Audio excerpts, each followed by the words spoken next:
ShipShape TV is brought to you by SureHold. Clean and simple. Make sure to subscribe to be notified of the latest ShipShape TV content. Welcome to ShipShape, the boat improvement show. I'm your host, John Graviscus, and this is my partner, the trailer tip tech man himself, Bert Dell. Howdy, folks. We're on location today at Trailer Depot in Lake Park, Florida. And today's show's a good one, trailer examination. We're going to show you some simple things to look for to correctly evaluate a used trailer.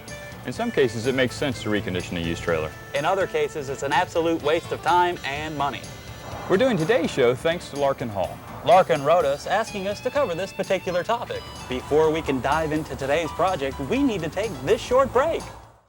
This episode of ShipShape TV is brought to you by SureHold Industries, helping you keep your boat clean and simple. With us today is Leo Esposito, the owner of Trailer Depot. Leo, welcome to ShipShape. It's a pleasure to be on the show, John. You know Bert Dell. I sure do. I understand at Trailer Depot you have a checklist that you go over to evaluate used trailers. Sure we do. Great, I brought a friend of mine's trailer with me and I was wondering if you would take a look at it and see if it's worth fixing. Okay, let's go. All right, the first item that we'll go over that's on our checklist is the coupler. Coupler here, checking the latch mechanism, seems to be okay. It's operating smoothly. How is it coming on and off the ball? When I put it on the ball this morning, it was very tight going on. Okay, so you might need a new, you could either purchase just a mechanism, but looking over the coupler itself, it's rusted and it is just bolted on, which makes it easy to remove and replace. So it's probably a good idea to replace the whole mechanism, the whole coupler itself. All right. So put that on our list here, make a check next to that. Next would be our safety chains. The chains themselves look good, but the bolt that holds them to the tongue Looks a little beat up. Exactly. So these are things that you want to follow and check on your checklist, and definitely something we would want to replace. So safety chains are okay, but the safety chain hardware is something needs to be replaced then. Exactly, exactly. All right. Next, how's the jack functioning? The jack seemed to be working fine, up and down. I mean, up, down. Okay, because there are kits, you can replace the gears inside of this type of jack by just removing the cap and purchasing a kit. Right. The only thing I noticed was there's a flat spot on the wheel, but other than that, okay, the jack was fine. The wheel is not an expensive item, and that is easy to replace as well. We'll make a note of that on our list. All right. Next on our list is the winch. How is this operating? Actually, it's kind of bound up. The cable itself is rusted to it. Right. Seems to be. Okay. And the mechanism here looks fine. The spring looks good, which is another component that could be replaced. But in this case, I think the only thing needed is a winch cable.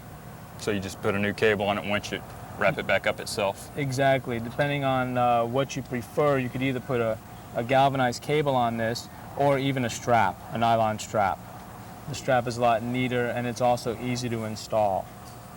The V-block here, this is also in good condition. A lot of times, is this making any marks on the hull, the black V-block here? Yeah, his boat does have some streaks on the bow of it where it comes up and hits her. We noticed that, it's been leaving a lot of marks on the front of his boat. Okay, to repair that, if you wanted to, this could be changed to a poly type of roller, usually found in the clear or the yellow. That's easy to replace. But right now, the most important thing is the winch cable. Okay. All right, so I'll make note of that. Moving back here is additional hardware and the rollers. The rollers, seems like you have all the rollers on this trailer, but the hardware, some of it's rusted, some of your hog rings and your washers. What we can do is we'll go through the trailer, we'll count up how many of those items you need, and we'll figure out exactly how many need to be replaced. Right. Okay. Other than that, the hardware on the frame here looks good, although some of the bolts holding the roller assembly in place probably needs replacing. So we'll also go through and count them up. Okay. Moving rearward, we're going to be looking at the hubs and the wheel bearings. And it's hard to do with the hub on, but the condition of the hub, of the external condition of the hub, looks fine. The lug nuts themselves definitely need replacing because of the corrosion. But the only way we're going to really know what the hub is like is by taking it apart. Pulling it out. And inspecting it, exactly. And you do want to replace those lug nuts? Yes, for sure. If you had any breakdown or whatever, you want to make it easy for someone to be able to remove the tire and wheel. Be trying to take those lugs off on the side of the road would be a job. You wouldn't be able to, probably. No, exactly. Another thing that you want to do is check your tires, the tread, the wear on it, also the inflation. Make sure it's holding air and that they're always at the proper inflation. A lot of times the tires do have a different pressure than with a car tire, for example. So something that you definitely want to check, and we'll check once. So these are definitely not car tires then? They're This is an actual trailer tire. Exactly. It's designed differently. It'll handle the weight of the boat better. Okay. And basically it has additional plies than maybe a regular car tire would. Oh, okay. All right, so we'll definitely check that, and we'll check our tire pressure. Okay. Next, looking over or behind or under the frame is our springs and additional hardware. This is probably the most common item, along with an axle or the axle, that needs to be checked or monitored so you can replace it when needed. These have surface rust. Looks pretty thick, pretty scaly. Right. What you're going to do here is your hardware is questionable. We're going to want to replace that. And normally when you take this apart, you would replace your spring as well. Springs are not that expensive. This way, you don't have to do the work twice. Right.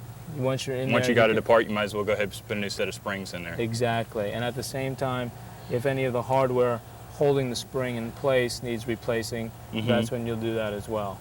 Yeah, the springs do look, because you can even see it looks like it's swelling in between the leaves itself, you know, like it's starting to separate. Right, that's what we need to look for to see if there's any cracking here. Do they break much? The leaves will break, yes, definitely. Okay.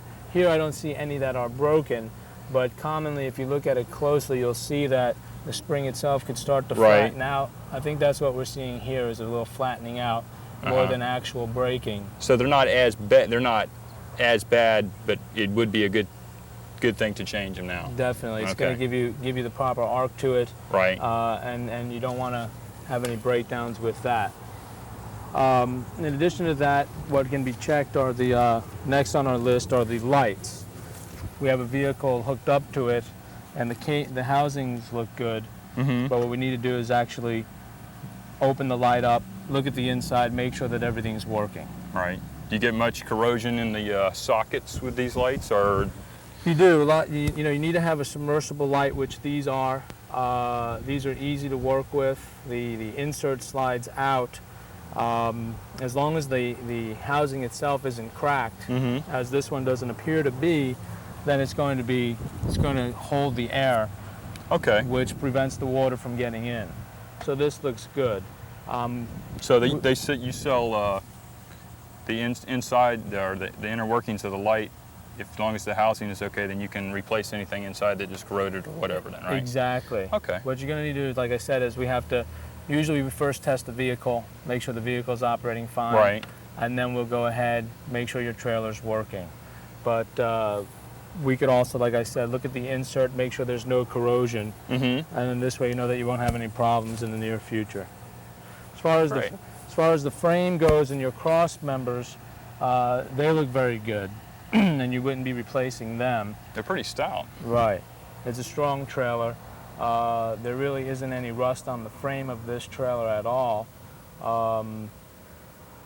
It looks very good, and basically just some of the wear and tear parts, such as your hardware, is what we would be, replacing at this time, and something we'll check off on the checklist.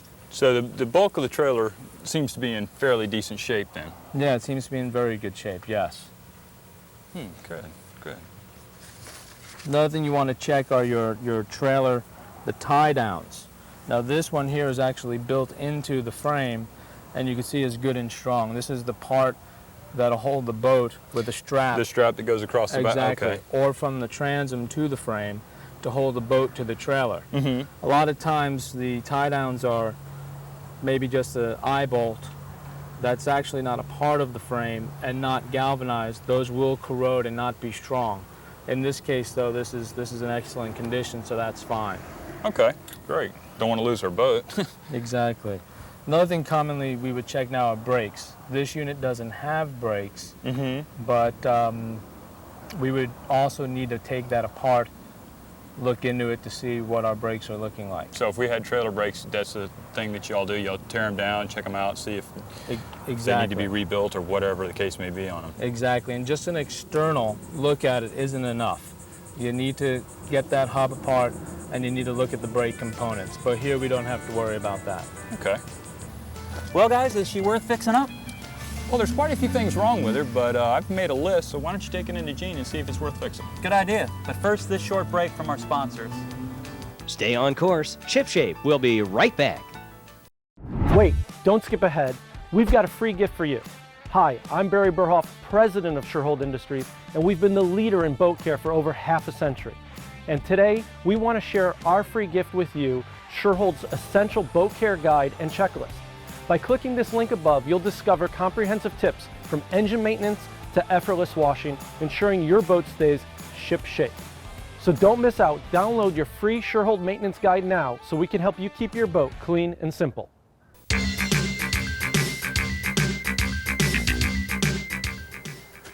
Well, Gene, we have a list of what's wrong with our trailer. I was hoping you could help us figure out how much it would take to fix her up. Sure, let me know what you need. First thing we're going to need is a coupler. What are we talking about price-wise there? $14 just for the part. That's very inexpensive. Now, Bert wrote down here the bolt to the safety chain. That's insignificant, about $1 with the nut and bolt. Nothing, okay. Winch cable. Leo was talking about difference between wire and putting in a strap. Right. Is there a price consideration between the two? No, comparable as far as the price is concerned, but up to 3,500 pounds, the strap seems to be a lot neater. It lasts longer, it doesn't bind, it won't rust. So for the money, and you have a 3,500 pound capacity trailer, I would go with the strap. Let's go with that. Okay. Bearings. Bearings. How are the lug nuts on the hub? Did he Very mention rusted. that? Bert They're says rusted. we need those too. Okay, we might have to destroy them. There's a possibility of destroying the studs, so I would recommend going with hubs. Price-wise, what are we talking about? The kits, when you buy them individually, when you have to buy the kit, you got to buy the lug nuts. It's most likely going to be almost the same amount of money. But with the hub, everything's going to be brand new, and the seats are, everything's in there. It'd be around $27.50 for the entire Let's go hub. that route. Okay. I've got written down here bracket hardware. What are we talking about here? Bracket hardware, you're talking about $10 for that. Insignificant. Springs and the spring hardware. Now this seems to me like it's going to start running some money for this trailer. True, it always looks that way, but springs are really not that expensive for the importance of the part of the trailer that it is. The springs are generally run between $15 and $20. On that size trailer, I would say you're looking at about $16 each. That's it? Just for the springs. It's unbelievable. Roller hardware. There are quite a few rollers on our trailer. Right. There it could start to add up a little bit because, like you say, there are quite a few rollers. The hardware will be most likely the bushing, the washer, the hog tie. You're looking at about $5 per roller, and I think there's like around 20 rollers on that So trailer. about $100 About for all $100, that. right. Lights. We're going to need the innards to the lights. The inside. They're submersible ones? Right. They're $8.50 each. Okay, not bad, not bad. This is where we're going to be into problems. The tires, the tread's fine, but the sides are dry rotting. Okay, common in Florida. They Okay. will dry rot because of the sun. Important to have good tires. Safety feature there. I mean, it definitely should have good tires. On that trailer, you're looking at about $51 each just for the tires. Okay. Now, tire pressure comes into a real factor here with the tires. Is that very important correct? because these are biased tires as opposed to car tires, which are non-biased. You'll find that these are trailer service tires, so the pressure is going to be a lot more than on a regular car tire. Okay. Dollar-wise, just for the parts, what are we looking at to fix this trailer up? We're looking at $350. About for the $350. parts. Okay. Now, if you did the labor on the trailer, Okay. what would we be talking about? You're looking at about $460 with Okay. labor. Now, Gene, if we went out and we bought a new trailer, price-wise, what are we looking at saving by restoring it? That trailer comparable today would run at least $1,000. So there's quite a price consideration when we're talking about restoring this trailer. Now this trailer will be just as good as new once we've put all this hardware on and we're ready to go with it. Right. The frame is in very good condition, so that's basically the most important part of the trailer. And now you're replacing most of the undercarriage, which gets the beating from the salt. I think you'll be fine, most likely, for the next 5 or 6 years. Fantastic. Gene, thanks again for being on ShipShape. John, it's a pleasure. Until next time. Thank you. Thank you. Don't float away. ShipShape will be right back. Surehold brushes are the go-to choice worldwide for quality deck brushes, featuring split-end bristles that hold more soap and water for effortless and effective cleaning, an iconic solid wood block that is exceptionally durable and long-lasting, a rubber built-in safety bumper that protects surrounding surfaces from accidental damage, corrosion-resistant fittings made from marine-grade alloys that will never rust or corrode, SureLock system compatibility for positive locking into any Surehold handle, quickly and easily change brushes while saving space and time. Each Surehold brush is proudly built in the USA to Surehold's famous quality standards. Surehold, clean and simple.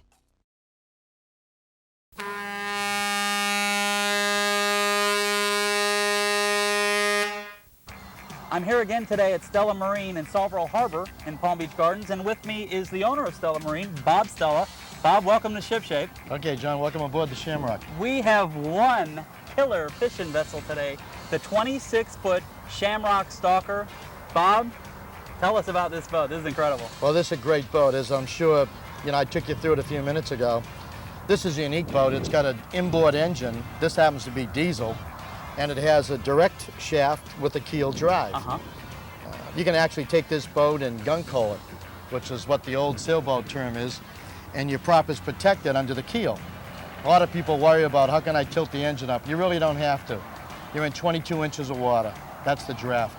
And you can run as lower than that. That's fantastic. The nice feature about this this boat is the diesel fuel efficiency. Can you tell us a little bit more about that, Bob? This is called our long-range cruiser. I kind of gave it that term. Besides having a Palm Beach look, the serious fishermen, to get to the fishing grounds and not to spend a lot of money, this boat will go over 500 miles. She'll burn around 4 gallons an hour. Fantastic. Very efficient.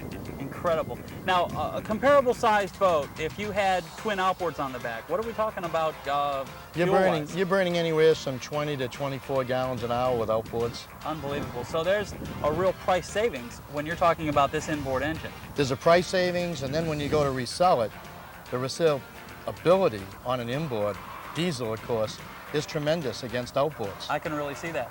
Now, over here, we have a total access to this engine. We have a 360-degree access to this engine. That is one nice feature. It's a great feature, and if this was a gas engine, of course, almost any handyman could work on it with ease.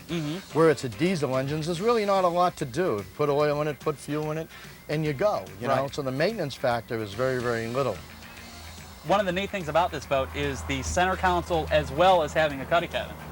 That's right. A real unique thing. I don't see that a whole lot. No, and what it does, it satisfies the man who wants a center console, and it satisfies the wife who wants the cabin for whatever. My wife and myself have the same argument, so I know exactly what you're talking about. I noticed the bait station here. Yeah. This is an incredible feature. The reason being is I have fallen into a lot of bait wells, Bob, and skinned up my shins. I've ruined a lot of goggle eyes. This is nice. All you have to do is reach in here. It's right at waist level. This is a complete fishing station back here. Sure is. What you've got is a rocket launcher, leaning post, and a live bait well. You've also got another live bait well in the rear. Right. A strip bed station in the rear. So basically, we can fish a couple of different baits from this boat, and keeping our baits fresh. Maybe we could have shrimp back here, goggle eyes up there. We've got all of our. This is for cut bait. Right. These compartments back here. This is really laid out. I mean, you've got the pad here. This is for the serious fisherman. Sure is. You notice there's no cleats back here. Right. To catch your lines. Everything, all your cleats are down below. Coming through, right. Coming through your house pipes. That really makes sense. The top, I noticed, is this custom? It's a custom top. Birdsall made this top, and this is really made well for this boat. It really has the proper attitude and gives it the elegance as such as it should have. Well, speaking of Birdsall, we're doing next week's show about actually putting in one of the Birdsall towers. Oh, they're very good. One of the tops. That's fantastic. What other features do we have in this boat, Bob? Well, of course, you got your fish boxes up forward. Okay, Two let's large take a fish look. boxes. They're insulated. Okay. Okay. Very nice. Now those go quite a ways back there. They sure do. Now, what do we have up here with the tackle? Well, up here in front of the engine, of course, after your accessibility, you've got your tackle station. Right. You have your extra tackle. You've got a console cooler up forward. Putting in some cold drinks, put them on ice. Bob, this is one nice boat, the 26-foot Shamrock Stalker. Price-wise, what are we talking about on this boat? This boat is priced out in the 50s with gasoline, and it's priced out in the $60,000 range with diesels. Well, Bob, this is sure one sweet vessel. Again, I can't thank you enough for being on ShipShape. Okay, thank you for Until having next us. time. Okay. Thanks, Bob. Well, thanks for watching ShipShape. I hope you enjoyed the show. And tune in next week. I think you'll really enjoy our topic. Thanks, guys. See you. This episode of ShipShape TV has been brought to you by Surehold. Don't forget to subscribe to be notified of newly uploaded ShipShape TV episodes.